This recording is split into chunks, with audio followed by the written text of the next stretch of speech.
안녕하세요. 블랙시금치입니다. 오늘은 오늘은 이제 또 저희의 뭐 경험담을 말하는 시간이 될 수도 있겠네요. 네네네. 저희가 이제 채널이 뭐 재테크도 얘기하고 이제 사업 얘기도 하고 퇴사 얘기도 많이 나오는데 요즘에 핫한 주식 얘기를 하는데 좀 흔한 주식 얘기보다 이제 주식으로 망했던 썰에 대해서 얘기를 좀 해보도록 하겠습니다. 우리 변호사님께서는 혹시 주식을 실패하신 적이 있나요? 네네. 제가 2008년 08학번이거든요. 네. 08학번. 08학번인데 이제 그때 아시는 분은 아실 거예요. 이제 그때 시장이 어땠는지를 아실 겁니다. 경제 위기가 오고 이제 WDB 오고 뭐 이랬었던 기억이 있어요. 네. 이제 주식에 그래도 한 몇 달에서 한 100에서 150 정도를 넣었어요. 그때는 제 전 재산이었거든요. 그게. 그렇죠. 전 재산을 집어넣었는데 기다리는데 계속해서 파란색 화살표가 뜨고 나름 그래도 주식 공부를 하고 들어갔다고 생각했지만 그때는 답이 없었다. 어찌 보면 큰 시장 흐름에 약간 좌초된 개미 볼 수 있겠네요. 좌초된 개미인데 그때 진짜 느낀 게 이게 그 주식 투자는 진짜 인내인 것 같아요. 인내. 네, 버텨야 되는데 진짜 그때 처음에는 이걸 못 버티는 거예요. 그러니까 떨어지는데 예를 들면은 그때 전재산 200만 원이면 이제 100만 원이 됐단 말이죠. 그러니까 50%가 하락을 하면 멘탈이 나갑니다. 맞아요. 이제 그때 팔고 싶어져요. 이건 언제까지 갈 것인가. 그래서 이제 그때 예를 들어서 여러 가지 이렇게 하다가 그냥 팔아버렸거든요. 손절 차려버렸거든요. 네, 근데 그때 이제 하고 나서 한동안 이제 주식에 손을 대지 않다가 한 2009년이었가? 그러니까 대학교 2학년쯤이었던 걸 기억하는데 그때 한번 제가 샀던 주식을 다 봤거든요. 오른 거예요. 그때 손절하고 그냥 연을 끊었는데 한 1년 정도 뒤에 혹시나 해서 오랜만에 계좌를 보니 관심 주식이었던 애들이 매수했던 종목들이 다 오른 거죠. 뭐지? 이래가지고 그때부터 이제 이런 식으로 투자하면은 난 망하겠구나 라고 생각을 해가지고 그때부터 이제 좀 투자 방법을 바꾸게 됐죠. 어떤 식으로 바꾸신 거죠? 일단은 그때 이제 처음으로 제대로 그 주식 공부를 좀 했던 것 같아요. 근데 저는 일단은 제일 처음 봤었던 책이 이제 가치 투자 관련 책이어서 책을 막 봤어요. 그래서 이제 또 가치 투자를 해봤죠. 이제 그때 당시 가치 투자라고 하면 아시는 분은 아시겠죠? PBR이나 PER이 낮은 쪽이었거든요. 근데 이제 PBR이 낮은 걸 주로 했어요. 왜냐면 이게 PBR이 살짝 설명드리면 예를 들면 PBR이 1이다 그러면 내가 주식을 다 팔고 이제 회사가 청산을 했을 때 청산 가치도 1 정도는 나온다 이런 뜻이거든요. 그쵸. 자산들이. 근데 이제 PBR이 그때 당시 0.5 이런 것도 있었어요. 오르진 않고. 왜 주가가 떨어지지? 나는 분명히 배운 대로면 PBR이 낮으면은 이게 저평가 상태고 올라야 되는데 안 올라요. 분명히 책에 써있는 이론상으로는 이 기업이 맞는데. 그러고 이제 그때 생각했죠. 책은 이런 말 좀 그런데 쓰레기다. 책은 그러니까 쓰레기다. 책은 정말 참고만 하는 거지. 이대로 투자를 했다가 망할 수 있다. 그래서 이제 투자는 개인 몫이다. 네네. 오히려 저한테 사실 좀 도움이 됐던 거는 이거 케인즈가 했던 얘기 중에 케인즈가 미인대회 이론이라고 해서 주식 투자를 성공하면 몇 안 되는 경제학자거든요. 근데 그 경제학자 중에 그 케인즈가 얘기했던 게 남들이 좋아할 만한 것을 골라야 된다 이런 뜻이에요. 그러니까 핵심을 얘기하면. 근데 남들이 좋아할 만한 주식이 뭘까 그러니까 어느 정도는 남들이 관심을 갖고는 있어야 되는 거죠 주식이. 근데 그렇죠. 제가 이제 샀던 거는 너무 저평가 상태겠는데 아무도 관심을 안 갖는 거예요. 어찌 보면 저평가가 된 원인이 관심 없어서라고 볼 수 있어요. 맞아요. 근데 이게 보통은 저평가도 좀 여러 종류의 저평가가 있는 거죠. 이 회사가 진짜 미래 비전이 없어가지고 저평가가 될 수도 있고, 정말 관심이 잠깐 없어져가지고 저평가가 될 수도 있는데, 일단은 좀 저평가라는 것도 굉장히 좀 잘 봐야 되지 않나라는 생각 굉장히 많이 하고 있습니다. 그때 진짜 마이너스 찍으면서 돌을 닦게 되는 그런 현상들을 많이 느꼈죠. 맞아요. 특히 이게 변호사님도 그렇겠지만 주식을 처음 시작하게 되면 유난히 호가창을 많이 보게 돼요. 이게 매일 보죠, 매일. 사실은 매일 보죠. 처음 매일 시작하게 되면 사실 처음 시작하는 분들이 처음부터 몰빵하지 않지 않습니까? 해봤자 10만 원 넣거나 진짜 동전주들을 사거나 맞아. 아니면 넣어봤자 이게 100, 200이란 말이에요. 물론 100, 200도 되게 큰 돈이긴 하지만 이게 보다 보면 100, 200에서 만약에 10% 떨어져도 10만 원이란 말이죠. 사실 10만 원이면 내가 오늘 직장에서 일하고 아니면 알바를 좀 하고 하다 보면 금방 메꿀 수 있는 돈인데도 불구하고 많은 주식 초보자들, 막 입문하신 분들이 10,000원만 잃어도 죽으려고 하거든요. 전 그게 약간 주식을 실패하는 시작점이라고 생각을 해요. 네. 너무 주식에 집착을 하기 시작하고. 맞아. 그 정상생활이 안 돼요. 정상생활. 네. 숫자 1, 2%, 빨간불, 파란불에 1위 1비를 하기 시작하면서. 맞아. 이 본업을 해야 되는데 자꾸 그걸 보고 있으니까. 맞아. 그게 만약에 회사라면 옆 회사를 별로 안 좋아하죠. 특히 상사가 그 주식 보고 있는 팀들 누가 좋아하겠어요. 인정하죠. 이러다 보니까 그 점점 오히려 초심자들이 오히려 주식에 너무 민감한 상황이 반복되다 보니까 초심자들이 큰 이득은 못 보고 짜잘한 손해에 마상을 받으면서 많이들 포기하시는 경우를 많이 봤거든요. 진짜 그때가 그 이제 전 대학에 들어갔을 때였는데 주식 하루 종일 주식 보고 있게 돼요. 그쵸. 진짜. 그래서 제 친구도 그때부터 같이 투자한 친구가 있는데, 네. 그 친구는 이제 수업을 이제 안 들어와요. 근데 이제 뒤쪽에 앉아가지고, 이제 그때도 이제 노트북 켜놓고, HTS라고 하죠. 이제 그 컴퓨터로 계속해서 그거를 켜놓고 수업을 듣긴 듣는데, 이게 듣는 것도 아니고, 안 되는 것도 아니고. 제가 생각하기에 진정한 가치 투자는 그냥 수업 듣는 건데요. 학생이라면. 그게 맞는 거죠. 투자라면. 근데 멘탈이 이게 그쪽에 이게 신경이 쓰이면 하루 종일 그거만 생각하거든요. 이게 공부가 안 돼요. 그분은 혹시 억 단위로 집어넣으신 건가요? 그러니까 그 친구는 그런 건 있었어요. 네. 그 친구가 원래 좀 집이 좀 살아요. 그래서 집이 좀 사니까 이렇게 어떻게 뭐 용돈이나 이런 걸 모은 것 같아요. 모아서, 근데 그때 당시에 몇 천만 원 다니긴 했어요. 학생치고 굉장히 학생치고 진짜 큰 돈이죠. 그래서 그거를 굴리는데 그 친구도 굉장히 힘들었죠. 그래서 그 친구도 그 얘기를 많이 했었어요.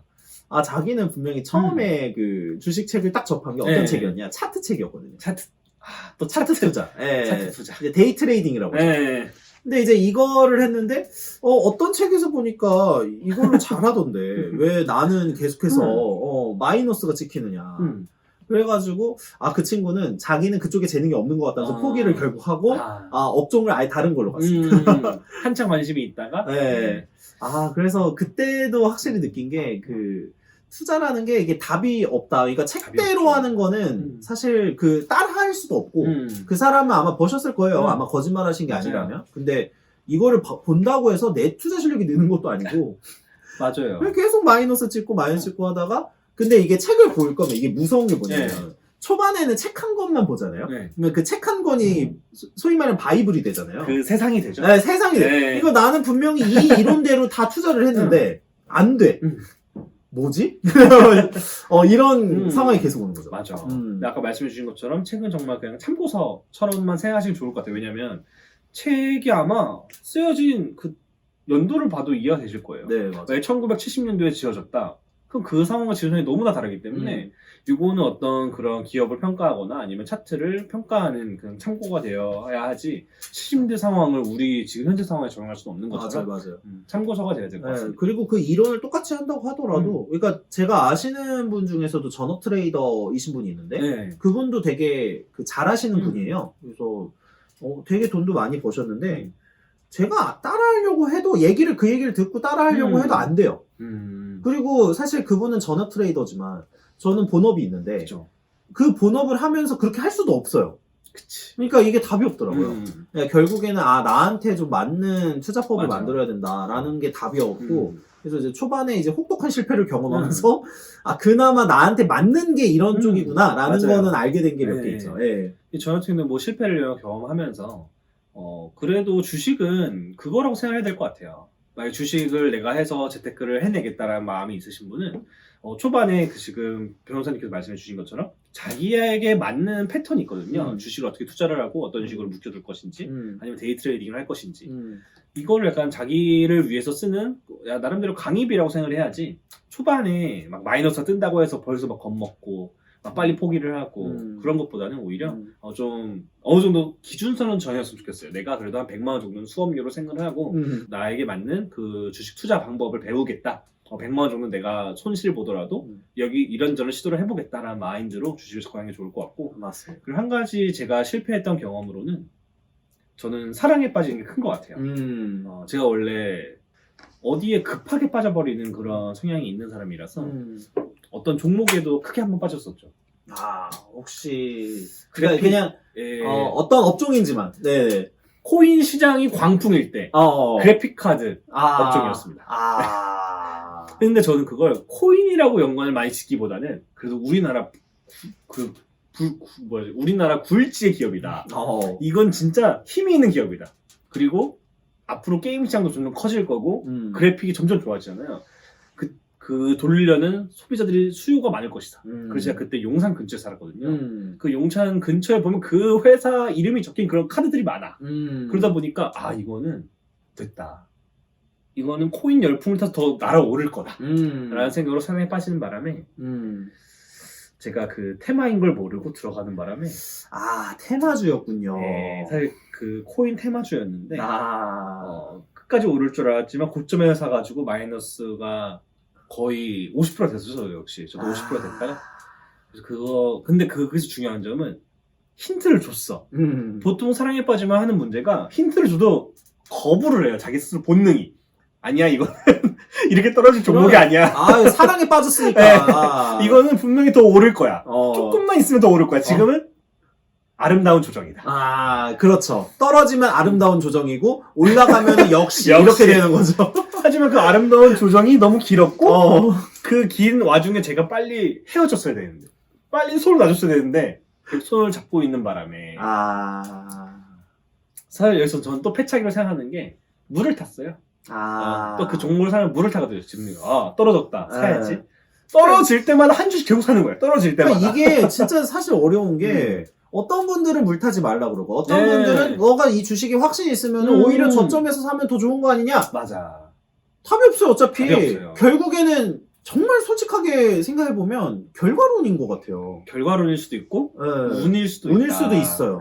근데 이제 그나마 자기가 이제 과정을 좀 겪으면서 나의 이제 투자 철학을 만들어가지고 보통 이렇게 투자하면 이런 성과를 거두는구나 라는 걸 이제 배워가면 되는데 그게 사실은 쉬운 일이 아닌 것 같아요. 맞아요. 저도 그래서 그걸 다시 복구도 못했죠. 거의 엄청나게 물타기를 많이 해서 진짜 엄청나게 물타기를 많이 하고 몇 달 동안 기다려서 겨우 본전돼서 팔았거든요. 근데 그동안 피가 너무 말렸죠. 그렇죠. 근데 이 이후로 제가 이 패착 이후로 깨닫게 된 주식 투자, 저만의 투자 방법은 한 20년 그래프를 봤을 때 무조건 우상향하는 그래프. 이게 한 번 올랐다가 이게 떨어지면 절대 안 사요. 한 번 올랐다가 이만큼 떨어졌다. 그 기업은 보지도 않아 이제. 우리 기업이 전 세계 기업이 엄청 많지 않습니까? 그 전 세계 엄청 많은 기업 중에 20년 전부터 계속 오른 기업들이 분명히 많아요. 맞아요. 꽤 있어. 맞아요. 생각보다 엄청 많습니다. 맞아요. 한국 말고 미국으로 보시면 훨씬 더 많아요. 맞아요. 저는 무조건 이 기업만 보고 그리고 순간 등락이 10% 이하로만 있었던 것. 그러니까 어떤 테마로 접근할 수 없는 것들이죠.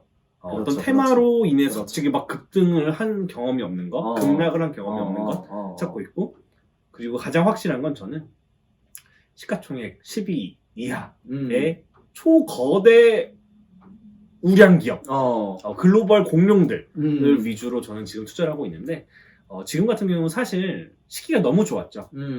장이 너무 좋죠. 코로나 이후에 장이 너무 좋았기 때문에 이게 실력이라기보다는 운이라고 볼 수 있는데, 그럼에도 저는 제가 지금 말씀드렸던 꾸준히 우상향하는 그래프, 그리고 초거대 공룡 기업, 그리고 큰 등락이 없었던 기업을 투자를 해서 나쁘지 않은 성과를 내고 있기 때문에 저는 저만의 패턴을 만든 것 같아서 그런 어떠한 실패가 있었어도 좋은 경험이라고 생각하고 있습니다. 네, 맞습니다. 그래서 그냥 결과적으로 보면은 진짜 그 주식 투자해서 한 번도 실패 안 해본 사람이 있을까 싶어요. 맞아요.